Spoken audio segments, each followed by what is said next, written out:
Olá, bom dia! Estamos em mais um episódio do Café com Capital, onde a economia é discutida de forma simples e descomplicada.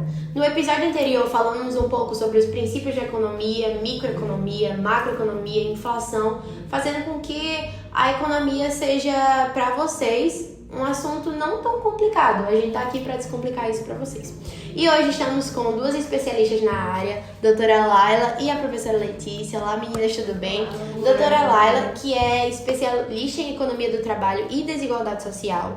Ela é uma economista voltada para o estudo das questões relacionadas ao mercado de trabalho e, como eu falei, a desigualdade de renda. Já a professora Letícia, ela é especialista em economia monetária e política fiscal. Ela é uma economista com vasta experiência em política monetária, como eu já tinha falado, atuando como professora e pesquisadora em grandes universidades. Meninas, espero que vocês estejam bem confortáveis e que esse podcast seja de bom aproveitamento, certo? Nesse podcast a gente vai voltar mais sobre medidas positivas e medidas negativas dos últimos 2 anos do governo federal, certo? A primeira pergunta vai ser para a Laila sobre as medidas positivas. Então, Laila, nos últimos 2 anos vimos algumas iniciativas que trouxeram impactos positivos para a nossa economia. Por exemplo, o aumento do Auxílio Brasil, que hoje é mais conhecido como o Bolsa Família, e o crescimento das exportações agrícolas, que foram pontos importantes. Como vocês avaliam, no caso, como você avalia esse efeito na vida dos brasileiros e no cenário econômico do Brasil? Bom dia, amiga Júlia, bom dia, minha colega de trabalho, Letícia. Foi muito bom ter recebido esse convite e ter vindo enriquecer as pessoas que estão assistindo e a vocês que também podem ter dúvidas sobre esse assunto. Eu vou começar primeiro falando do aumento do Auxílio Brasil, que hoje é conhecido como Bolsa Família. Ele foi ampliado na quantidade de famílias beneficiadas e o valor dele também foi aumentado. O foco foi atender a população mais vulnerável e carente e garantir o mínimo de subsistência para eles, principalmente após os impactos da pandemia da Covid-19. E o impacto positivo trazido por isso foi o aumento a injetar recursos diretamente na economia, especialmente em regiões mais pobres, mais carentes, que é realmente quem recebe esse auxílio. Onde os benefícios eles foram usados para comprar para o consumo básico, ali para a compra de alimentos e as necessidades das pessoas. O impacto positivo foi que esse aumento ele ajudou a injetar recursos diretamente na economia, especialmente nas regiões mais pobres e carentes, que é realmente quem recebe esse ajuda. Certo. Laila, deixa eu só te interromper. Então, é importante a gente lembrar que o salário mínimo ele é muito assim, pequeno, são R$ 1.400, e a gente sabe que a alta taxa de juros, como Letícia vai abordar aqui, isso impacta muito. Hoje uma conta de luz, uma conta de água, um aluguel é muito caro. Então esse Auxílio Brasil veio para facilitar isso, é uma renda extra, não é? Me corrija se eu estiver errada. Júlia, então, você não pode recorrer ao benefício do Bolsa Família, do Auxílio Brasil, se você trabalhar de carteira assinada ou se você tiver um salário mínimo na sua casa, na sua residência. Entendi. Entende? Então é por isso que muitas pessoas hoje em dia não querem assinar carteira de trabalho. Exatamente, por isso, porque era para ser um dinheiro extra. Porque a gente sabe da desigualdade do país e das nossas necessidades, como você citou, nas contas normais de casa, conta de água, conta de luz. Sim, entendeu? Entendi. E voltando ao impacto positivo, esse dinheiro ele é usado para o consumo básico, para compra de alimentos ou de itens de primeira necessidade. Isso ela aumentou a demanda de produto, gerando um efeito multiplicador, que aquecia o comércio local, que é onde a maioria dessas pessoas compram, e os pequenos negócios, que isso ajudou muito e ajuda ainda na recuperação do comércio. Como eu já disse, que ficou prejudicado com a pandemia. Sim, entendi. E a relação disso com o consumo interno é que os problemas sociais ele têm uma importância muito grande microeconomicamente, já que estimulam o consumo de famílias. Tem os principais variáveis que influenciam no PIB e ajudam a reduzir a desigualdade, que é já um problema enraizado na sociedade desde sempre. E que transferem para as pessoas mais necessitadas, melhorando as condições sociais e a condição econômica dessas pessoas e dessas famílias. Poxa, como é importante a gente saber sobre isso, né? Exatamente. É uma coisa que é um estudo que ele requer muito da gente. Sim. E que requer muito que as pessoas procurem saber. Então agora você vai falar um pouco sobre as exportações agrícolas, que também é outro ponto muito importante positivo, e que muitas pessoas não sabem disso, né? Hoje em dia a gente tem mais exportação do que a importação. Exatamente. Sim. O crescimento da exportação agrícola, o agronegócio brasileiro, ele tem sido um dos pilares nos últimos anos. E nos últimos 2 anos, que é onde estamos abordando na nossa conversa, não foi diferente. O Brasil ele é um grande exportador de soja, de milho, de carne e de outros produtos agrícolas.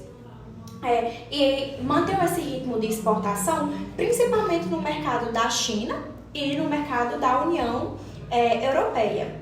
E o impacto positivo disso é que o aumento das importações gerou um superávit na balança comercial, o que significa que o país exportou mais do que importou, ajudando a fortalecer as reservas internacionais e reduzindo as pressões cambiais sobre o real.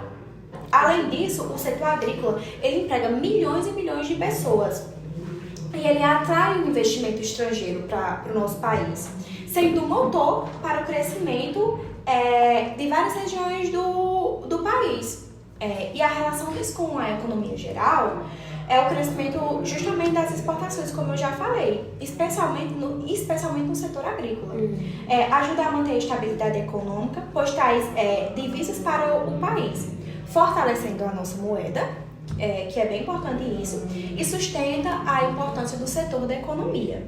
Isso também traz segurança alimentar e investimentos na infraestrutura no campo. Entendi, Laila. Que legal, né? A gente abordar esses assuntos para que vocês entendam. E agora a gente falou sobre as medidas positivas com Laila e vamos abordar sobre as medidas negativas com a professora Letícia. Por outro lado, medidas como o aumento da dívida pública e a alta taxa de juros também geram preocupações. Quais foram as principais consequências dessas decisões para o crescimento econômico e o bem-estar da população, Letícia? Você pode responder isso pra gente? Sim, primeiramente, bom dia e obrigada pelo convite de estar com a doutora Laila presente e discutir isso, que deve ser um assunto presente e que deve ser interesse de toda a população, de toda a sociedade. Bom, abordando o tema sobre o aumento da dívida pública, durante os 2 últimos anos, o governo ele teve um impacto muito grande e aumentou significativamente os gastos públicos, recorrente ao enfrentamento da Covid-19, como a doutora Laila citou no início da fala dela. Além da necessidade de enfrentar a pandemia, o que causou os gastos públicos, também devido aos gastos contínuos sem um plano de ajuste fiscal. E o aumento da dívida pública tornou-se uma preocupação central para os economistas e principalmente para os investidores. Sobre o impacto negativo, o aumento da dívida pública sem medida clara de controle pode aumentar a desconfiança no mercado e, consequentemente, vai elevar o risco percebido por investidores. E isso geralmente resulta muito em taxas de juros mais altas e diminui muito a disposição de investidores para comprar títulos do governo e que, por sua vez, torna o serviço de dívida, no caso o pagamento de juros, ainda mais caro, mais elevado. E ao longo prazo isso pode comprometer muito os investimentos públicos em áreas de infraestrutura, de saúde e principalmente de educação, que são 3 bases que são, como é que eu posso afirmar? Bases importantes e que não têm um investimento devido, que deve ser apropriado para essa área. E em relação à estabilidade econômica, os altos níveis de dívida pública podem impactar negativamente Sim. o crescimento econômico, como a doutora Laila citou. E se a dívida cresce mais rápido do que a capacidade do pagamento do governo, ela pode levar em crises fiscais e até mesmo ao risco do calote, o que abala a confiança dos investidores e enfraquece muito a moeda nacional. Sim. E agora você vai abordar um pouco sobre a alta taxa de juros nos dias atuais. Isso. A alta de juros pelo Banco Central, conhecida mais como Selic.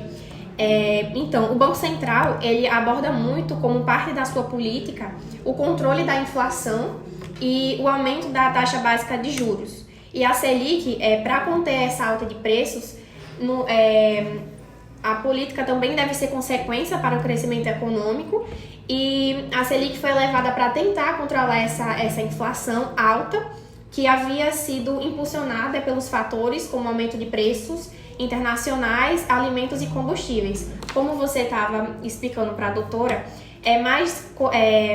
tem mais exportação do que importação dentro do nosso país. E isso é um impacto muito negativo, porque o aumento da Selic, dos juros, torna um crédito mais caro para as empresas e principalmente para os consumidores. E com os juros mais altos, é mais caro as empresas financiarem projetos de expansão, e os consumidores são desencorajados a tomar os empréstimos para compras como carros, imóveis ou bens materiais. E isso freia muito o consumo e principalmente o investimento. E também é importante a gente lembrar que a economia é como se fosse uma balança. Quanto mais aumenta a taxa de juros, diminui a circulação do nosso poder monetário. E quanto mais diminui, aumenta esse poder. E é importante também a gente saber que hoje em dia lojas como Shein, Shopee estão com os impostos altíssimos. Hoje muitas pessoas deixam de comprar, mas às vezes ainda vale mais a pena, com todos os impostos, comprar nessas lojas do que nas lojas físicas, num shopping. Quantas vezes a gente não vai em um shopping e a loja está R$800 e quando a gente vai no site está 650, 500, né? E isso fala muito sobre essa taxa de juros mesmo. E essa taxa, dentro da sociedade, afeta principalmente o nosso sistema econômico. E já em relação com o crescimento econômico, o aumento dessa taxa de juros tem o efeito de desacelerar o nosso crescimento econômico. Sim. E embora esse controle de inflação pode levar uma recessão ou um crescimento estagnado, que já no consumo, já que o consumo e os investimentos são essenciais para a expansão da economia. E além disso, ela pode impactar diretamente o custo de vida pública. E isso aumenta, consequentemente, a medida que o governo precisa pagar mais juros sobre seus títulos.